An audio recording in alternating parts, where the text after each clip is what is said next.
Tinatawag ngayon na The Boy Who Cried Wolf at tinatawag din Pambansang Hudas.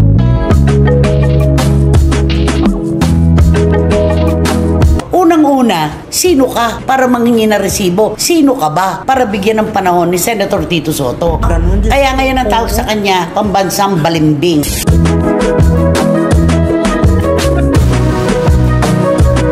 Longest running noon time show. Wawasakin mo at sasabihin mo na meron daw ano sa loob. May sindikato sa loob. At ang hari daw ng sindikato, ang tagapamuno ay si Senate President Tito Sotto.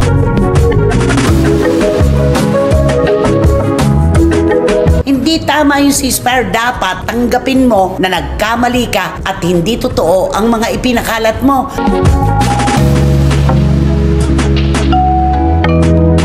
Bitiranang kolonista na si Christopher Min, sinupalpal si Anjuliana laban kay Senator Tito Sotto. Itbulaga, damay!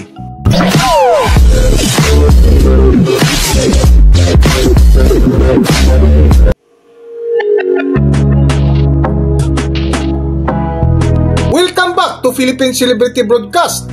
Sa kabila ng malamig na panahon dahil sa sunod-sunod na bagyo, ay kakaiba naman pagdating sa showbiz na kung saan mainit ngayon na pinag-usapan ang isa sa dating host ng Itbulaga na si Anjuliana na ginawang pulutan ngayon sa chismisan dahil sa madalas nabanat nito kay Senator Tito Sotto na pati ang noon-time show na Itbulaga ay hindi rin nakaligtas sa patutsada ng comedian actor TV host na si Anjuliana.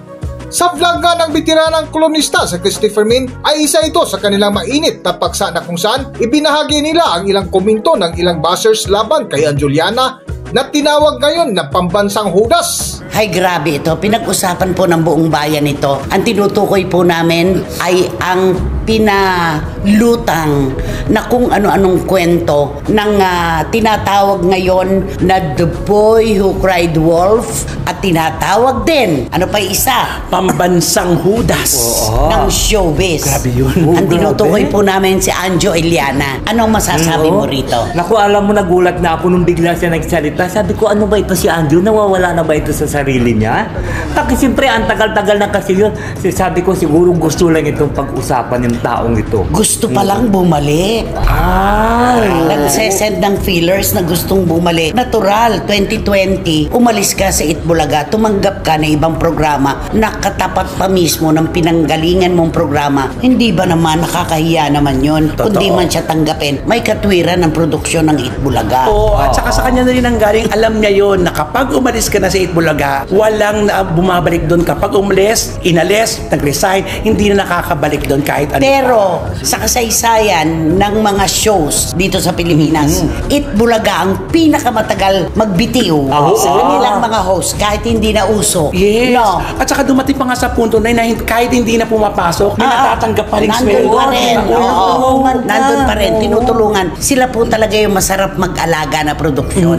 Sa totoo lang, eto na. Yung pinalutang niya na, Kesyo, ano ba ang gusto nyo, Tito Sen? Talaga bang laglagan na tayo? Sabihan mo yung mga trolls mo na wag akong inuupakan dahil sigurado ibubulgar ko na ang mga nalalaman kong lihim mo. Katulad ng girlfriend daw ni Senate President Tito Sotto nung 2013 pa. Grabe yun.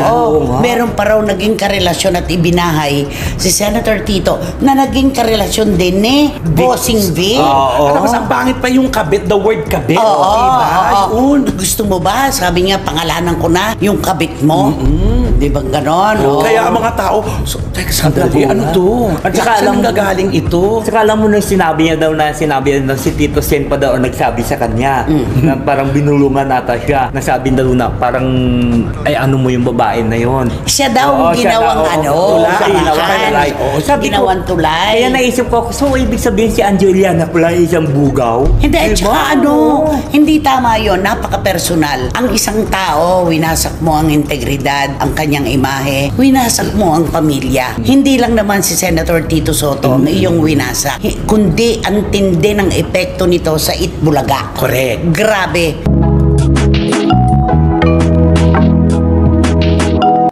Sa patuloy nga ng kwento ni Nanay Christopher Min, ay napakomento sila sa mga binitiwang salita ni Juliana na tila winasak ngayon ang credibility ng Itbulaga na kung saan ikinagulat din nila Nanay Christopher Min ang ibinuking ni Juliana na may sindikato ang pamunuan ng nasabing noontime show na pinamunuan ni Senator Tito Soto. Longest running noontime show. Wawasakin mo at sasabihin mo na meron daw ano sa loob. May sindikato Sindikato. sa loob. At ang hari daw ng sindikato, ang tagapamuno, ay si Senate President Tito Soto. Anjo Iliana, 2 dekada ka sa Itbulaga. Ibig mong sabihin, nagpanggap ka lang pala na dabarkads, nagpanggap ka lang pala na kaibigan ng Tito Vic and Joey. Dahil eto, ganito ginagawa mo sa kanila. Yan ang tanong ng lahat.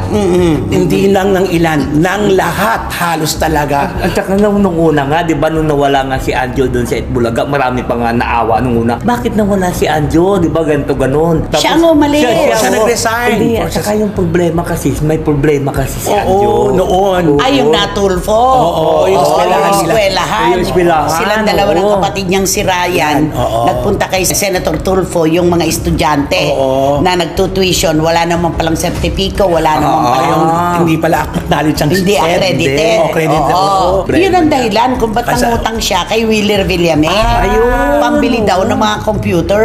Oo. Yun ang sinabi niya.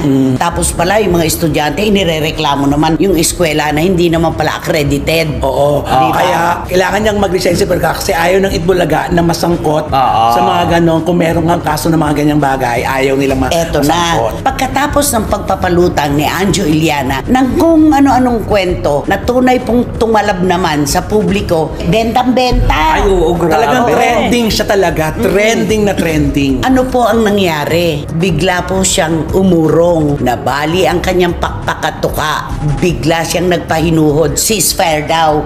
Hindi naman daw totoo yung kanyang mga sinasabi. Siya daw ay nananakot lang. Tinatakot lang daw niya si Senate President Tito Soto dahil ayaw daw siyang tantanan ng mga trolls. Eto, kilala natin yung mga pinagbibintangan niyang trolls. Si Chris Ulo, si Batang Maynila Toits, si Jake Magnus, si Tita Missy, at saka yung Models of Manila, si Mark. Ito po ay mga lehitimo na vloggers, political vloggers po sila, na mula noong pong magkaroon ng problema ang Itbulaga at ang mga halusos ay nandito na sa paring na ito, naging magkakaibigan na sila.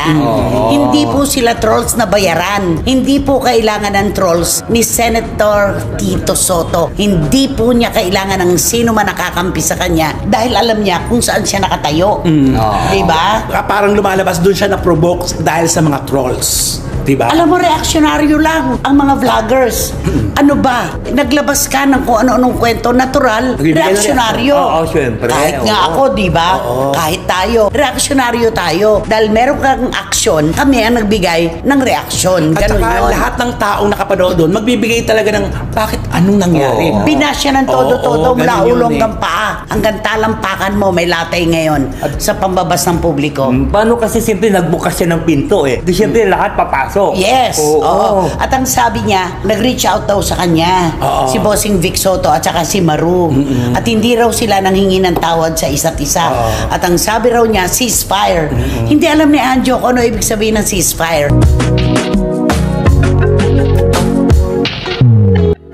Sa dulo nga ng paksa ni Nanay Christopher Min ay diretsahang sinabi nito na dapat tanggapin ni Juliana kung nagkamali ito na kung saan idinikit ng bitiranang kolumnista na si Christopher Min kung ano ang ibig sabihin ng ceasefire. Para sa buong kwento, narito ating panoorin at pakinggan ang video. Ang ceasefire, tigil putukan. Ano to? Kapag ka isang araw at nagburibot na naman ang utak mo, ibabalik mo na naman ang ganito, sisiraan mo na naman si Senate President Tito Soto, wawasakin mo na naman ang integridad niya, ang kanyang imahe, pati ng produksyon ng Itbulaga. Hindi tama yung ceasefire. Dapat tanggapin mo na nagkamali ka at hindi totoo ang mga ipinakalat mo. Dahil totoo naman, wala naman siya resibo eh. Oo, wala. At saka Diba? mahirap yun yung mga kwento-kwentuhan lang nyo. Na tapos ibibulgar mo kung ano yung mga kwentuhan nyo. Mahirap lalo kung kaibigan kayo. Alam naman natin, di ba, ang mga lalaki may kwentuhan yan. May Bro girls code yan talk, eh. oo. Bro code yan. Eh. O ipagpalagay na meron kang narinig. Tama ba na sa 20 taon mo sa Itbulaga na ikaw ay nabuhay, sinweldohan ng Itbulaga. Kahit pa sabihin natin na nakapag-deliver ka ng talento mo, ito pa rin ang pinggan na kinainan mo. At ang pinggan na kinakainan, hindi binabasag. Yun lang yun.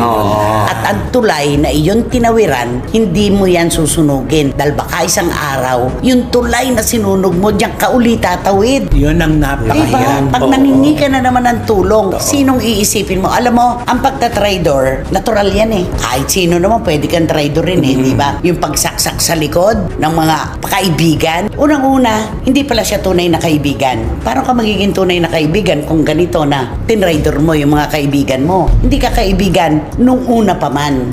Kasi nakaya mo silang wasakin eh. Oo. Di ba? Tsaka mahihirapan na siya makahanap ngayon ng mga totoong kaibigan. At wala nang maniniwala sa'yo dahil sa salita mong bluff lang pala ito. Binluff mo lang si SP Tito Soto. Sino pa maniniwala sa'yo? Eh kahit ngayon, bigyan mo kami ng ginto. Anong tingin namin? Taing bulate yan. Kasi hindi na kami maniniwala. Dahil nandoloko ka lang Tigil pala eh. lang. Oo. Nambabluff ka lang pala eh. Yung pagtatraidor, tulad ng sinabi ko kanina, okay lang, nangyayari naman talaga yan sa mga magkakaibigan. Sinaksak ka sa likod, hindi ka dyan mamamatay. Pag tumalikod ka at nakita mo kung sino ang may hawak ng patalim na sumaksak sa'yo, Yun ang pinakamasakit.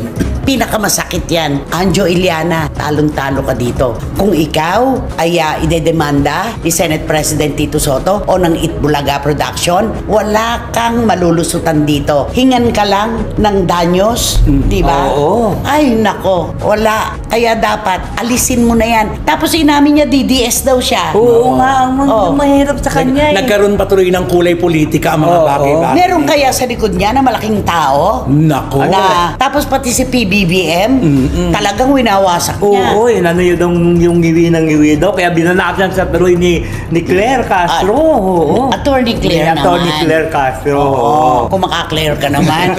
Di ba? Okay. At talagang, sino ka? Tapos humihingi na resibo. Yun daw bang sweldo ni Senator Tito Soto na ipinangako niya. Hindi siya kukuha ng sweldo mula 2025, 6 na taon yan, hanggang 2031. Bilang senador, ipantutulong niya sa mga batang may kapasidad na makapagtapos ng pag-aaral pero walang kakayahan ng pamilya na sila ay papag-aralin. Yeah. Totoo po yan at meron na pong mga resibo. Marami na pong pinag-aaral si SP Tito Soto. Eh ba't ka nanghihingi ng resibo? Unang-una, sino ka para manghingi ng resibo? Sino ka ba para bigyan ng panahon ni Senator Tito Soto? Anong sabi ni Senator Tito Soto? Huwag nyo nang pansinin yan. Hindi ko pinapansin yan. Itaas natin ang kalidad ng Senate Press. Yun na yun.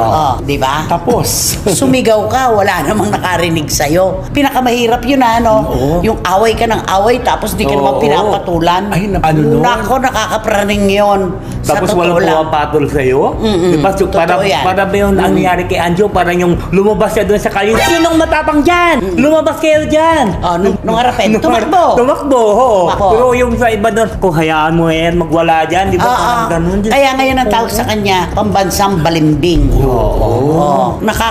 Yan, Anjo Iliana, dapat nag-isip ka muna. Ang pagkakaibigang tunay, yung sinserong pakikipagkaibigan, hindi nababayaran niya ng kahit sino. At yung mga pinagbibintangan mong trolls, manood ka ng mga vlogs nila para makita mo kung gaano kataas ang kanilang mga views, gaano karami ang naniniwala sa kanila. Hindi kailangan ng trolls ni SP Tito Soto. Yun lang yun.